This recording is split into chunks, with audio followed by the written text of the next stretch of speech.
In 2011, South Bay Church had our first Compassion Sunday, where we had the opportunity to sponsor children from the community around our partner church in Nazareth, Ethiopia. 8 years ago, I remember praying in my bedroom to Jesus that I would do anything for him except go to Africa. Little did I know that day I would come across the same little 5-year-old girl who 8 weeks earlier, when I met her for the first time in Ethiopia, thought I was her father. You see, her father had abandoned his wife when she was 3 months pregnant, leaving her and her soon-to-be-born child without hope. At the Catalyst conference, I saw a clip of Compassion International. It was during worship. I could just see myself praying in a nation where it looked like Africa, and I knew that God was calling me there. I had an opportunity the following year to finally go out and meet her face to face. This was truly one of the most impactful experiences of my life.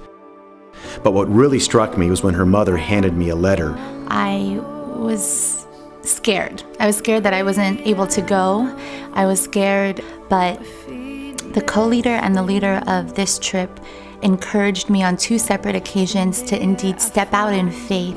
All I knew was that God was calling me there, so I said yes. And so I did. I walked it through, and God came through. Let me read a little bit of this to you. My daughter is very happy because she sees you like a father, and she always names you day to day. This indicates how much my daughter loves you from her heart. My daughter is not only my daughter, she is also your daughter, since she loves you equal to me. When somebody asks her who her father is, she answers your name. Therefore, I know her mind is at peace, because she got a father as a gift from God. The first time I met my sponsored child, Tadalu, her mom came with her, and her mom was hesitant towards the gospel.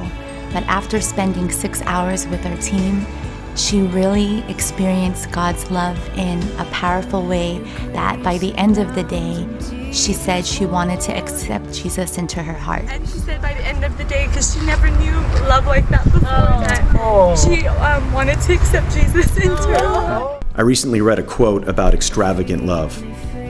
It says, "Extravagant love has been ridiculed and scorned. It is seen as a waste and a reckless overspending.